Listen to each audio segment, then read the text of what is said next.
Internet icebergs have existed for a long time. If you check them out, the info covered in them will go from relatively normal, being the highest tier, to extremely dark or crazy, being the bottom tier. And I decided to talk about a couple of Geometry Dash stories that would 100% belong to the lowest bottom tier. They each time will get a lot weirder, so be sure to keep watching, since you do not want to miss some, since they contain info you have never heard of. Enjoy the video. To start off the stories I'm about to cover, there's no better way to do this than to talk about a weird anomaly. I know I've been talking a lot about glitches lately, but this is the weirdest one by far that I'm going to cover on this channel. This is a glitch that has occurred once out of all GD players that I know of, and we need to take a look at the player Void. On a fine afternoon, he was playing Geometry Dash, and nothing could have prepared him for what was about to happen to him soon. He played a couple of levels, ate some Doritos and went to the home screen. But what he saw weirded him out. The whole screen was cluttered with tens of icons filling up the screen. Not only did this happen to the home screen, but to every single object or thing in the game, resulting in even weirder stuff happening. It closely resembled the video by EnderIV, but there it only was the icon. Here it is the entire game just blowing up into smithereens. The reason why it is so incredibly severe can't really be explained, but some speculate that certain layers aren't getting rendered, resulting in the game replicating objects that should have moved out of the screen. Weirdly enough, after Void restarted the game, everything went back to normal and he could play his favorite level once again. However, this was just to start off the list. Remember that this just is the beginning. Our second story takes us back all the way to the year 1997, way before Geometry Dash even existed. In this perfect year, one person was born that would get something in Geometry Dash nobody had ever seen before. This person was named Mazel, and it was basically one of the few games he really loved, and actually got so dedicated that years later he got a badge, now making him one of the first moderators in the game. His modding career would continue to be relatively normal for several years, until the year 2018 arose. And in this year, something would happen that would till this date only happen to Mazel himself. To show what happened, we first need to look at the mod badges. You have the normal mod badge, which is yellow, and the Elder mod badge. This is a badge that would be given out to the most trusted of the mods, which rarely would be handed out. But there were a handful of people who achieved this power. Mazel, though, achieved something even greater. On the 12th of July 2017, a user was able to be unbanned from the comments. Only the creator of the game would normally be able to unban people in an instant, but this time this wasn't the case. On this date, Mazel, the person I just talked about, got a third variant of the mod badge, because in actuality there are not two, but three mod badges. Moderator, Elder Moderator, and Dark Moderator, the third one being the rarest one to obtain. Mazel now was able to unban players from the comments, but it didn't really last for a long amount of time, since Raptop got rid of this badge after 5 minutes. The reason for that wasn't really known.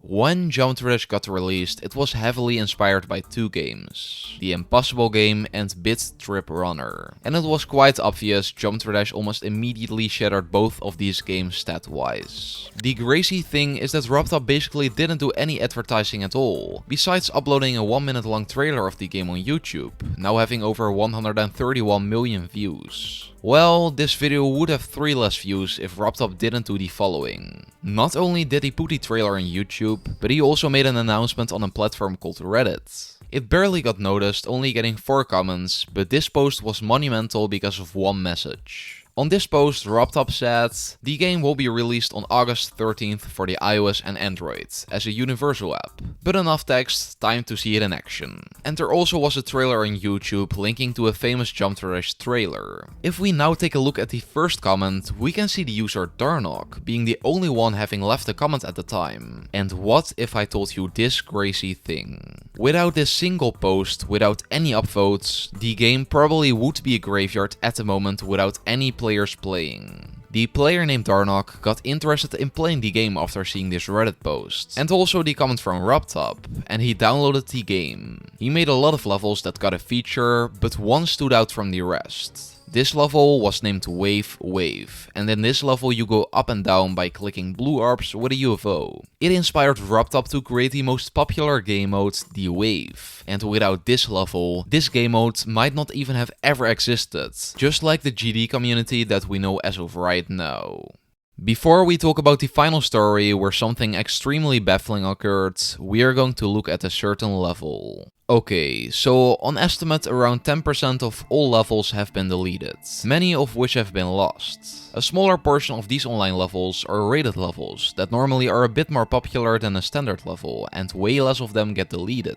I would guess around 0.5%, but don't trust me on that. This means out of all the tens of thousands of rated levels, only a small portion was lost. There is one team, however, that is trying to retrieve these levels, and this team goes by the name of RU. They consist out of a couple of members and were able to retrieve almost every single level from all the lost rated levels. From the hundreds of lost levels, there were only 3 that never were found in-game. For 2 of them, the names were lost together with the user that created the level, but we have to take a look at another case, which is way more peculiar.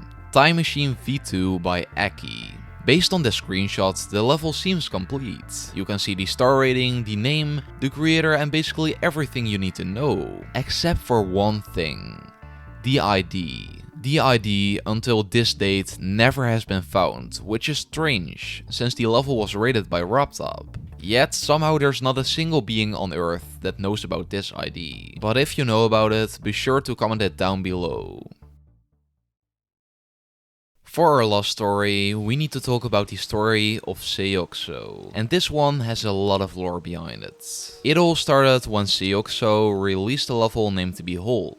This was and is a masterpiece in every single way. You travel through different sci-fi looking themes, and the atmosphere in every of these parts is amazing. On one of these parts, a QR code has been hidden though, and this is where our story starts. A Reddit user by the name of Nemesis discovered that by scanning this code you will now see a pastebin with an entire paragraph in it. When reading through it, it seems a little abstract at first sight, but the useful information lays inside the last alinea. It also has its own story which gives you its hint in the last parts. Apparently, when checking out the final part of the level based on this message that was uncovered, there should be something hiding, but when I checked it, there was nothing but complete and utter void. Except for one single spot. If you look really closely, in this part there are some white blurs, and when inverting the image, it shows you some vague random symbols. By encrypting these, it seems like your typical gibberish, but actually, the message is hidden with the Caesar code. A code that uses the non-used parts of letters to create a symbol, but this still doesn't show a whole lot. Instead, we need to take another look into the editor. In the editor, the end screen and text are all reversed, and by reversing these symbols here, it now leads to the message saying, "Now you know what to do." And by closely watching every Sayok level, hints are revealed of similar codes like this, and the Reddit user Nemesis got to work. After a long time, every message finally got encrypted, and this was the final result. A lot of confusing short sentences that didn't make a lot of sense. But just one more final thing had to be done. If you place a specific part of the Sayok story at the beginning next to the codes, it completely lines up with all the text, making this the final message Sayok wanted to tell us. It isn't certain what the text means, but when I read it, I immediately thought it was just some sort of elaborate prank to waste our time. I hope you guys enjoyed, and now I finally can go to the toilet.